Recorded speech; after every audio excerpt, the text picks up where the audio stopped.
everyone, my name is Eve. Welcome back to my channel. Welcome if you're new. So today we are having a bit of a mini video. I say mini, I'll still end up talking for like half an hour. Kind of a sequel slash conclusion video in the sense that I have made a thriller slash horror book matchup to every song from Taylor Swift's 1989, but I made that video before Taylor's version came out and the vault tracks were made public knowledge. So in this video I will just wrap this era up and match some songs to the vault tracks. Thankfully there's only 5 because it was hard to do the full album, and I am trying to find some books for a few leftover songs from her next album that I'm doing. I won't say which one that is, you'll find out hopefully sometime in the first quarter of the new year, but it's been interesting. So anyway, let's dive right into it. I think it's safe to say that the first vault track, Slut, has not been what many people expected. People were kind of expecting a bit of a power banger similar to Blank Space, where she takes the image the media had of her at the time and kind of spins it on its head, and nearly comical type of vibe, and what we got was not that. But in a way I do think that it makes a powerful statement in itself, because in the song she puts everyone's comments about her sort of in the background as like an echo. It's like they're there, but what is important to her is this love that she shares with the person she's being slut shamed because of. Was that grammatically correct? I hope so. And she's basically saying, you know what, call me whatever the hell you want, I don't care. This is my love story, and I think that it's worth all of this, so do your best. And like I said, I do think that is a powerful statement. As for what book I picked for this one, some of you will say this is a bit of a reach, and like I said, this is trickier than I anticipated when I thought of this project, but I went with I Found You by Lisa Jewell. And because I already talked about all of these books before, I'll keep the summary of the book itself short. So essentially, the main character Alice, she lives in the seaside town. She has kids, but doesn't have much luck in her personal life otherwise. And one day she sees this man on a beach in front of her property, and he's just aimlessly walking around because he doesn't remember who he is. Think full-on soap opera telenovela amnesia type of thing. And against everyone's better judgment, she's like, you know what, I'm gonna take him in and put him in my guest house and help him figure out where the hell did he come from. And I do think the sentiment is the same in the sense that Alice is a bit of a... When I read this a few months back, she struck me as like a hopeless romantic, lonely, sort of just looking for some connection, and everyone was like, what the hell are you doing, when she took this man in. But she said, you know what, I know in my heart that he's a good man, and I want to help him.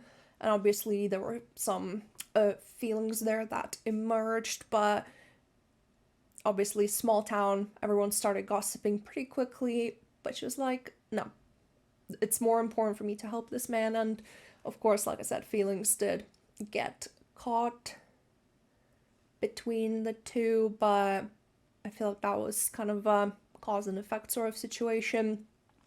So yeah, I do think that it's the sentiment itself that ties these two together, and also beachy vibes, the whole aquamarine swimming pool, flamingo pink. I'm not sure what she meant with the flamingo pink, what was meant to be pink. Maybe the actual flamingo swimming floats or something, I don't know. But yeah, I mean, beach and what she described in the song, it's a perfect matchup aesthetic wise as well, I would say. So that's what I'm going with. They Don't Go is my personal favorite vault track. It's a heartbreaking, tear-wrecking, And it was also the last one I came up with a song for. And I don't know, maybe at some point I'll find something better. But at the moment, this is a perfect pick for me, and that is In My Dreams I Hold a Knife by Ashley Winstead. And I will explain why. So, this is about 6 friends who go to their high school, sorry, not high school, of course, college reunion. And their 7th friend in the group, she's been murdered. And everyone was like, okay, this is easy. It was the boyfriend that did it. But it's not so simple, because the murdered girl's brother basically says that it wasn't the boyfriend, it was one of you. And he's going to do whatever it takes to sort of force it out, whoever did it, and all secrets start spilling. So the main character, Jessica, she has 2 impactful relationships with 2 different men throughout the course of the story, with Mint and with Coop. And I will speak about these relationships as the story goes, because I know for those who have read it, the plot twist kind of changes a lot of things about one of these relationships in hindsight. But again, hindsight is, so I'm talking about what it felt like reading the book as the story went on. And I think that this song applies to Jessica when it comes to both of these relationships, as well as Coop at one point. So with Mint, it was really obvious what Jessica's whole shebang was being with him. She liked how he made her feel. He made her feel special and important, because he was this golden rich boy and she was just some girl on a scholarship, basically. I don't think she actually even got one, but she was basically trying to make ends meet while impressing these new friends of hers who didn't care much for money because they had it. And he just presented this security, this power, the status quo that she could be a part of if she stayed with him, although she didn't necessarily love him for who he was. She liked this idea of him that he presented to the world and everything he could provide for her. That it is love, but it's not real love, it's a selfish type of love. But anyway, it happens pretty early on in the book, but Mint ends up cheating on her shortly after they finish university and after their friend's murder, and he cheats on her with someone that she despises. So, add that to the salt mix right in that wound. And there's a scene in the book where she's literally down on her knees begging him to stay, and he sort of just looks at her a bit disgusted, almost like, what are you doing? Stop embarrassing yourself. I told you we're over. So it really kind of reminded me of some bits in the song. And with Coop, obviously, she does things with Coop that she shouldn't have done because she was still with Mint at the time. But it's shown from the very beginning that they seem to be connecting on a deeper level more than anyone else in the group, really, with Jessica anyway. And there's this undeniable attraction between them. And like I said, I think that they both are on the same double-edged sword, kind of, in the same situation that the song represents at different points in time, because at one point Jessica basically tells Coop that she has to make it work out with Mint, and he's like, but I thought we were gonna be together, I thought this is getting serious, we're each other's, I thought you were in it with me. And she's like, no, I'm choosing Mint. And she breaks his heart. And then this also happens really early in the book, but then when he gets engaged to Jessica's best friend, they hadn't spoken for years. It's seems to be all water under the bridge. She gets drunk at their engagement party and basically asks Coop to run away with her because he's her true love. And he basically just looks at her and says, you need to sober up and stop being stupid. So, yeah, I think this is quite applicable and quite complex, actually, now that I think about it. Lots of messed up relationship dynamics going on there. So, yeah, I'm not sure if this considers much of a spoiler because it is primarily still a thriller, and this romance bit, it adds to the character development and their interactions together, but it doesn't actually have much for the mystery aspect. So technically it's not a story spoiler, basically. But that's how I connected the two together. Now That We Don't Talk is a track that I think can be both romantic and platonic relationship connected, interpreted, however you want to call it. And I picked They Wish They Were Us by Jessica Goodman. And this is a YA thriller about this group of people at a prestigious school that kind of act like teenagers from Gossip Girl, just a bit less rich, actually a lot less rich when you think about it. They have these hazing rituals for younger students, and then if they pass them, they're a part of the clique, the it crowd, all the cool parties and everything. And the bit of a mystery aspect of it, it's quite a soft mystery that the main character's close friend was murdered, but then it was 3 years ago, and then in the present, she's told by the guy who he was suspected, but he got off, although everyone still thinks he did it. This guy's sister's like, no, we were onto something. We know that he didn't do it, and we might be able to track who actually did.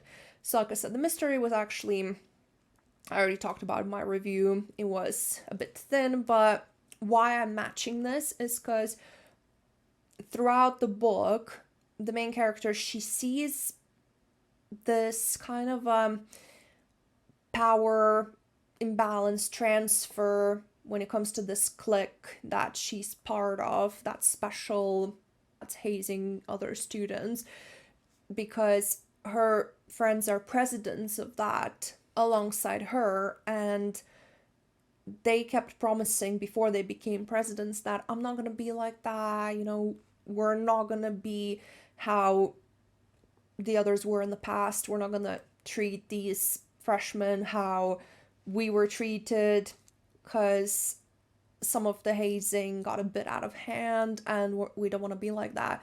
And she watches her friends become exactly who the others before them were and get even worse with the hazing because they got that taste of power, and she basically tells them to piss off because that's not the person she wants to be.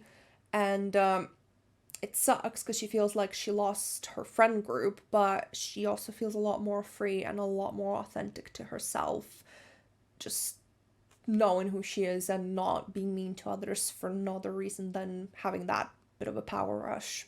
So I do think that matches as much as it can based on the themes and context. Suburban Legends, I think, is my least favorite Walt track. It's the one I've listened to the least, and I'm just finding a bit of trouble connecting with it. Although the line, I broke my own heart because you were too polite to do it, I thought that was quite genius, but apart from that, it's just a bit, I don't know. But that's why I also struggled to pick a book for it, and then I picked it, and I didn't make additional notes and thought, wait, why did I pick it? But I'm trying to reassemble my thoughts, and I went with Wilder Girls by Rory Power, and this is a YA kind of dystopian body queer horror book with a boarding school of girls. They get kind of quarantined when this pandemic of sorts they call tox breaks out that causes all sorts of bodily mutations, and they're just trying to survive and potentially get back home to their families. And it's a lot more difficult than one thought. And I guess I drew the most obvious connotations because suburban legends mentioned high school, gymnasiums, and classmates, and obviously this is classmates together. I think that I drew some comparisons there, and the whole I didn't come here to make friends will be suburban legends. I do think that it kind of, how do I explain it without spoiling the plot? That's what I'm thinking about. Basically, it gets to the point where the main dynamic of the story, the friendship and the love story, gets threatened, and the main character, she gives absolutely nothing whatsoever towards anyone. She's like, I'm saving this person and nothing can stop me. I don't care what anyone does or says or thinks of me. This is happening, and if anything happened to that person, her world would just fall apart. I do think that that was my motivation, but I would say this is probably the weakest link, but I just don't like or relate to the song enough to think much more of it. I know that's bad, but it's like, if I don't relate to the song, then it's going to be even harder for me to pick a book for it. So this is what we got. Is It Over Now? It's I think it's probably the most popular of all track. I think for me, where does it land for me? I'm not sure. For me, I think it hovers somewhere between third and fourth place. I don't know, somewhere around the middle. I think fans loved it so much was because Taylor really went into some specific details of her relationship with Harry Styles. I mean, not outright said the song's about Harry Styles, but come on. Fans can make links to news articles and paparazzi photos and all that. And as fans, I mean, we love a good gossip. We love to have a bit of a peek into her romantic life. Some fans, a lot more than others, care about that stuff. But what I'm trying to say is that I think that's one of the main reasons why the song is so beloved. And the book that I picked for it is Survive the Night by Daniel Vega. I don't think I've actually spoken about this book on this channel before. I read it years ago, when I first dipped my toes into reading horror books, because I was a horror movie veteran since I was like, I don't know, 11, but books not so much. So I remember thinking it was alright. But yeah, this is the same author that wrote Merciless. I think that's more well known. But this is the story of a group of teens. The main character, whose POV this is from, she just got out of rehab. And they go to this underground rave party. And they get trapped there after the party's gone. And someone or something is chasing them. Think very slasher / monster horror type of thing with a bit of body horror in there as well. But the reason I linked these is because the main character has this very on and off relationship with her ex. She had it before the story, she had it throughout the story, and I think at one point she even walked in on him and her best friend. That was like quite early on in the book. There was a lot of tension there the whole time, and it just kind of gave me that vibe when listening to the song and thinking what book I could use. I remembered this one because throughout the whole book it was like, well, if we make it out, then what does that mean for us? Are we gonna try again? Are we not? Because like clearly there's a lot of crap that we need to sort out. So yeah, I would say if you're looking for something like really, it is YA. I think it counts as YA. If you're looking for something just really easy and cheesy and all that sort, kind of a thing, B horror movie straight to DVD type of thing here.